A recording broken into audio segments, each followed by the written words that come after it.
십계명 오너강에 오늘은 제6계명으로 간음하지 말지니라는 출애굽기 20장 14절의 말씀을 가지고 주님의 언약의 말씀을 은혜 가운데 나누도록 하겠습니다. 또 간음치 말라 했다는 것을 너희가 들었으나 나는 너희에게 이르노니 여자를 보고 음욕을 품는 자마다 마음에 이미 간음하였느니라. 마태복음 5장 27절 주님의 말씀입니다. 간음하지 말라, 살인하지 말라, 도적질하지 말라, 탐내지 말라 한 것과 그 외에 다른 계명이 있을지라도 내 이웃을 내 자신과 같이 사랑하리라 하신 그 말씀 가운데 다 들어있느니라고 로마서 13장 9절에 사도 바울 성경은 또 우리에게 말하고 있습니다. 간음이 이루어진 장소는 어디인가? 그 몸인가 아니면 마음인가? 사람들은 간음이 이루어진 곳을 육신의 몸에 두고 있고 행위의 결과에 시선을 집중하며 그 옳음과 시비를 그름을 시비하고 있습니다. 우리는 그 행위에 그 겉의 행위에 관심을 갖고 있으나 예수는 간음이 마음에서 이루어지는 것임을 선언합니다. 그렇다면 간음이라는 것은 무엇을 말하는 것일까?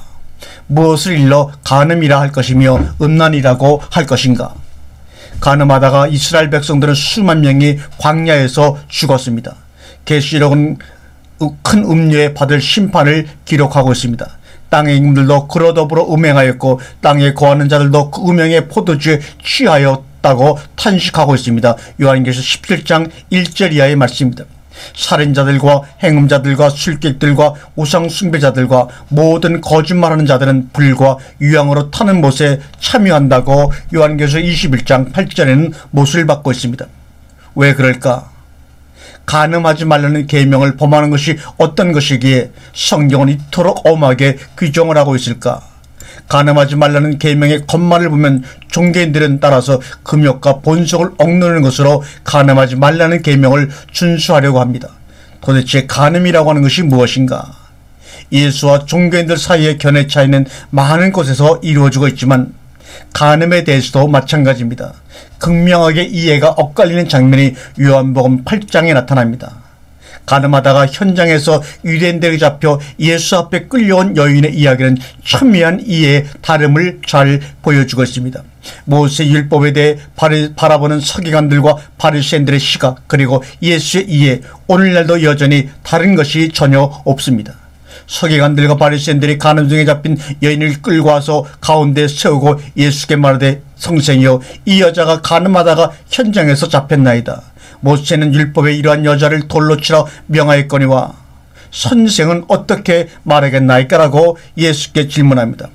물론 예수는 땅 위에 무엇인가 열심히 쓰시고 나서 지혜 없는 자가 돌로 치라고 하심으로 고소하던 자들을 무섭게 하셨다고 기록이 되어 있습니다. 이러한 여자를 돌로 치라는 모세 율법을 어떻게 읽고 들어야 하는가? 요한복음 8장 이야기는 간음하는 여자 이야기가 분명합니다. 성경을 읽노라면 십계명에서는 간음하지 말라고 통칭하고 있지만 신약에서는 이를 간음하는 남자와 간음하는 여자로 구분하여 경계합니다. 간음하는 남자 모이코스라는 헬라어입니다. 옛사람에게 말한 바 간음치 말라는 것을 너희가 들었으나 여자를 보고 음욕을 품는 자마다 마음에 이미 간음하였느니라고 말합니다.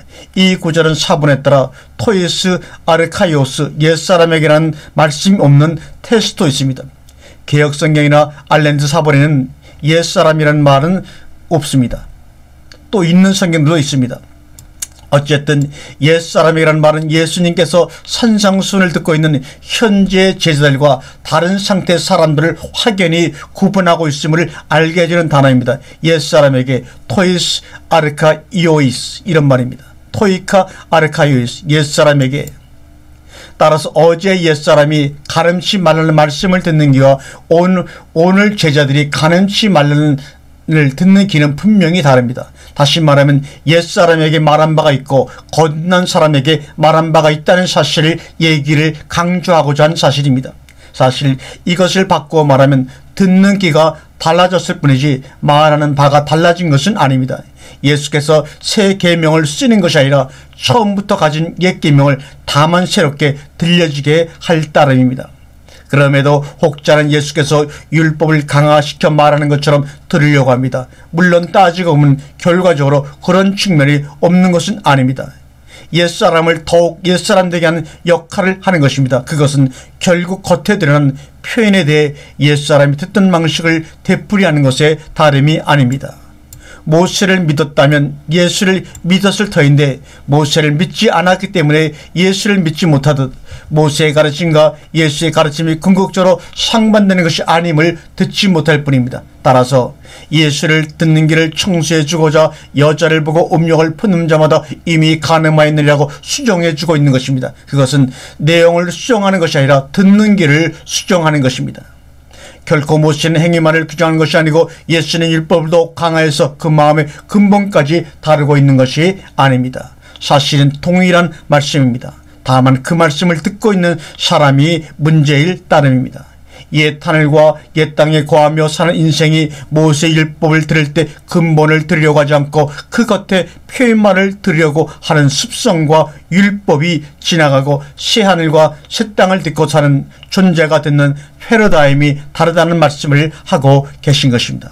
엄밀히 말하면 옛 언약과 새 언약이 따로 있는 것이 아닙니다.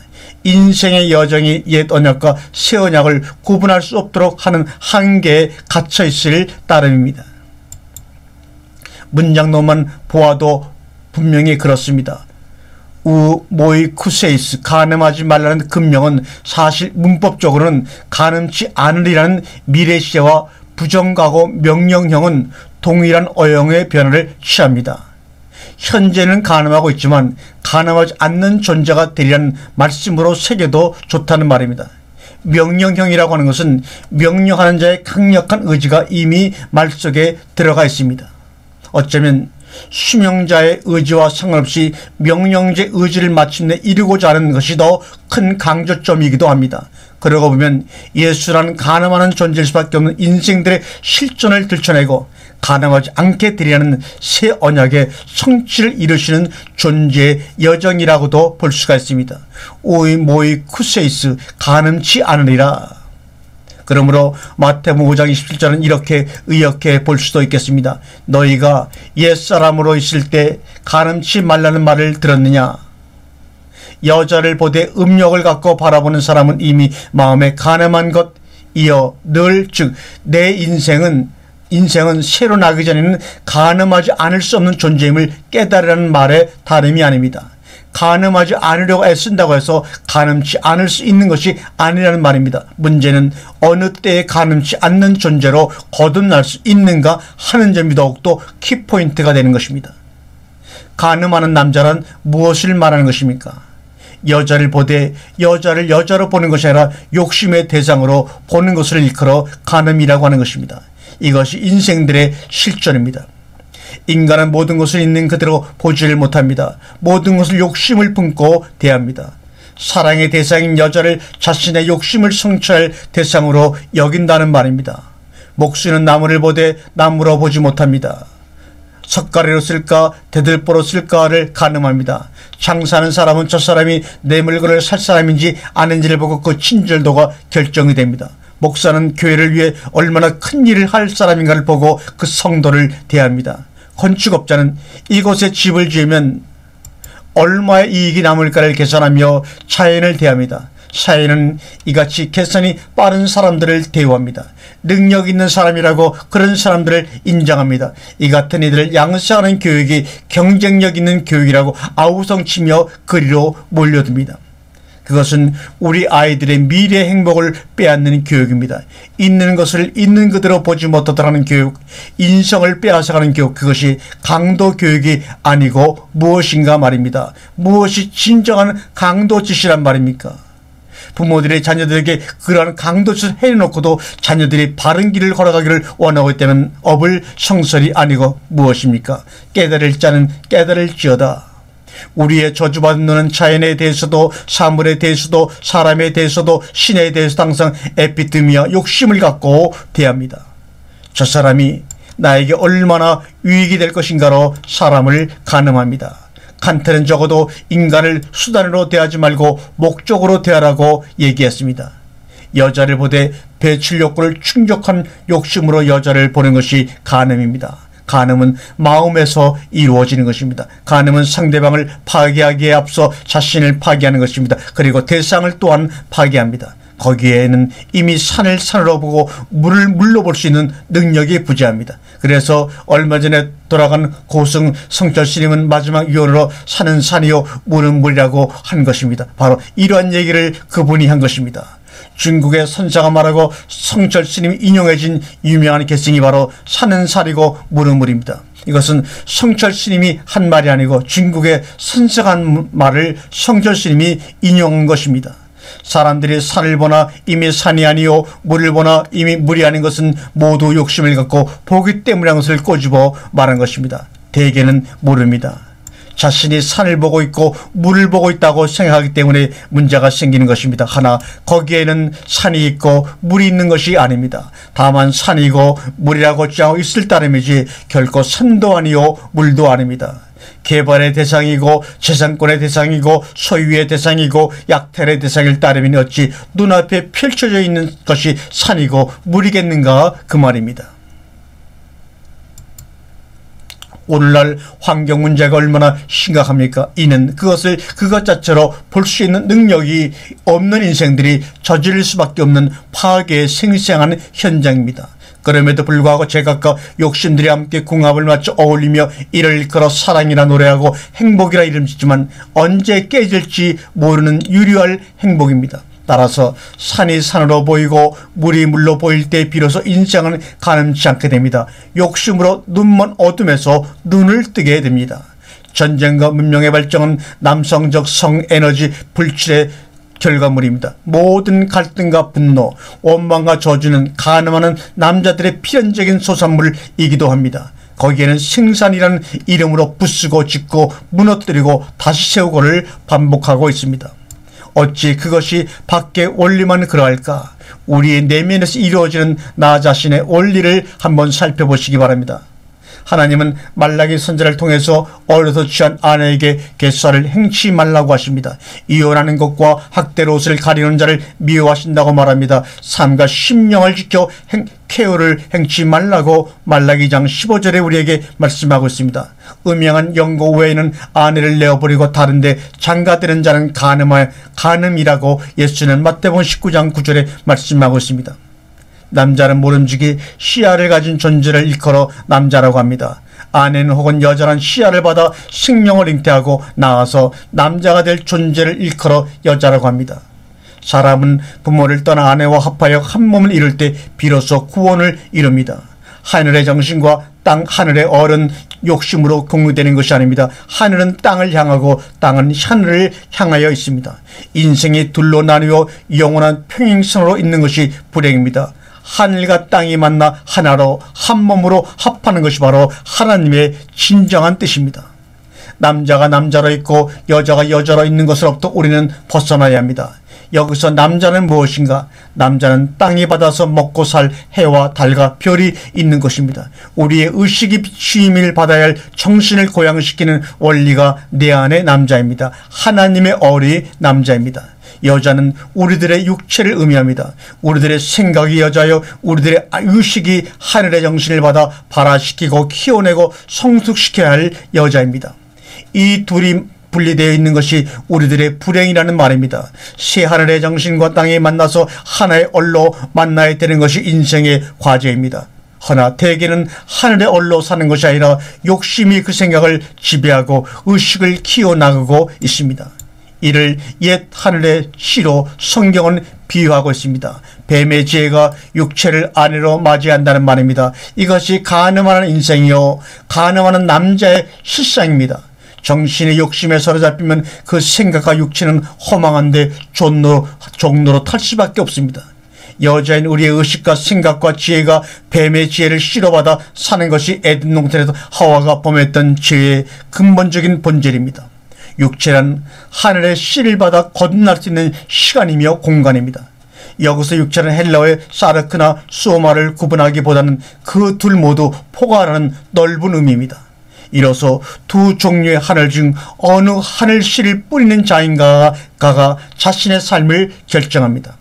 왜냐하면 뿌린 대로 거두기 때문입니다.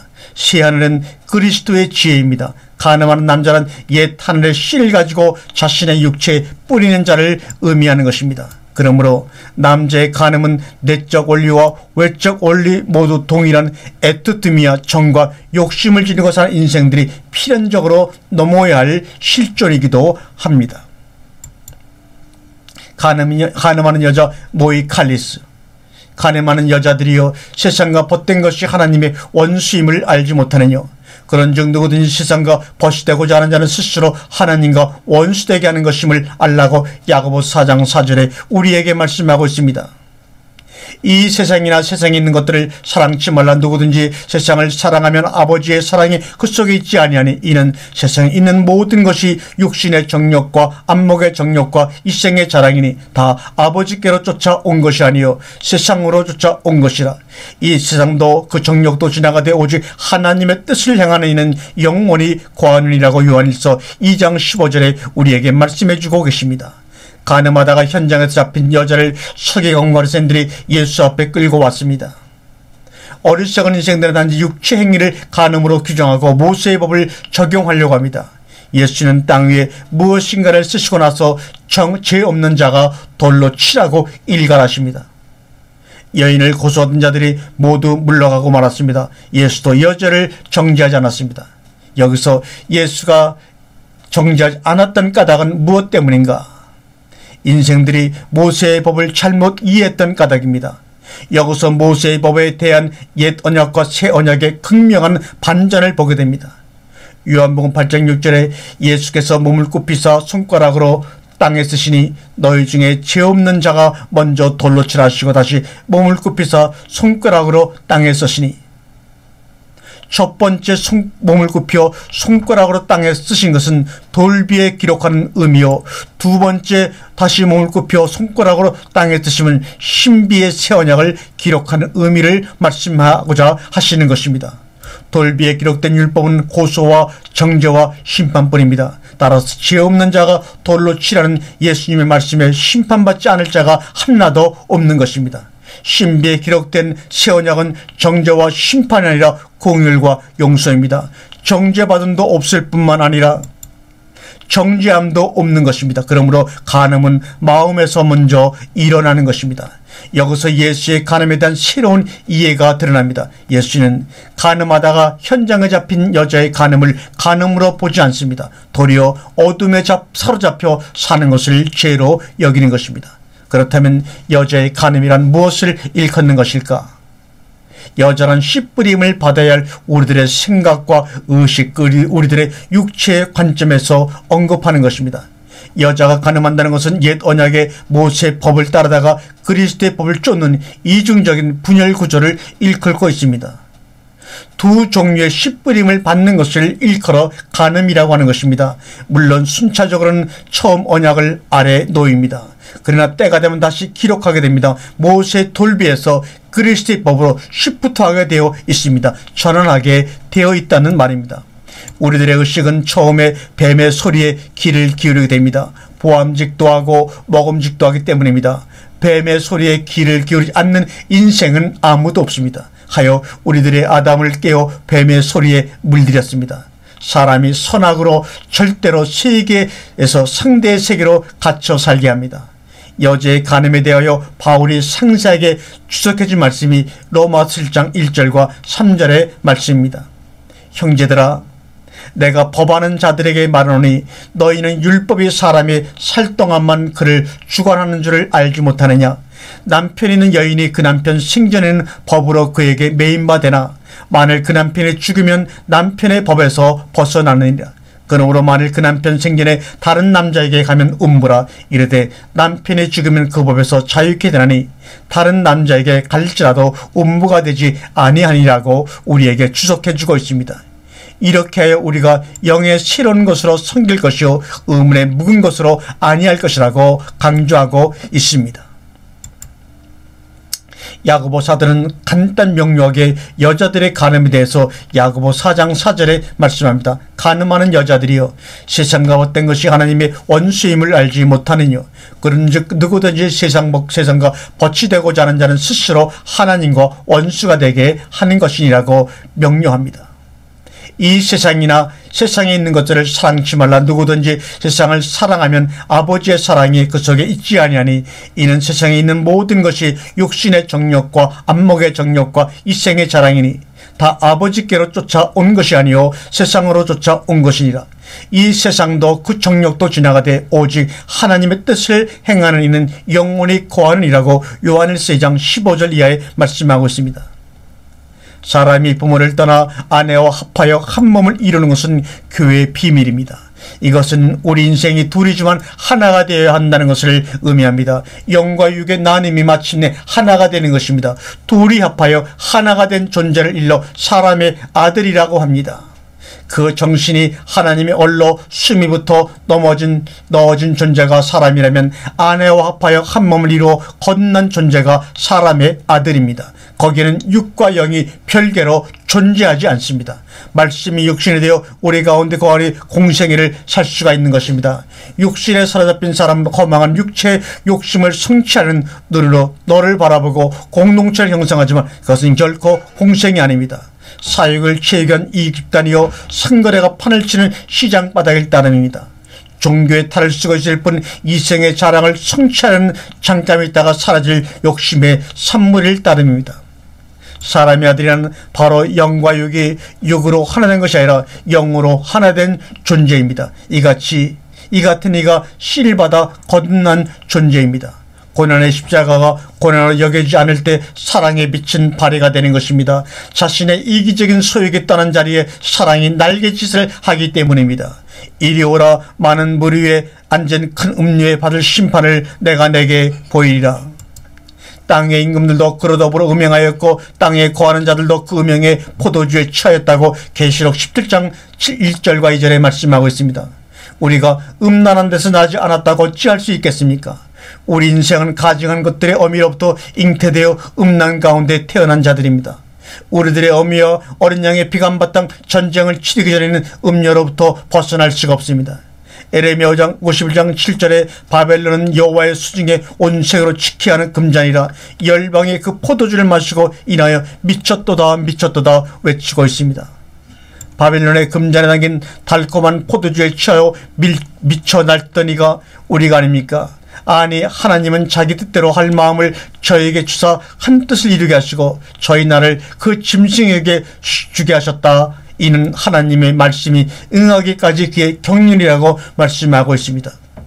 음행의 포도주에 취하고 음행 가운데 마음껏 치부하고 상품을 사고 팔며 즐거워 세월 가는 줄 모르고 여기가 천국이려니 하는 때에 살게 하지만 여호와의 큰 밤이 임하는 날 다시는 상품을 팔고 사는 일이 없게 될 때가 도래한다고 말합니다.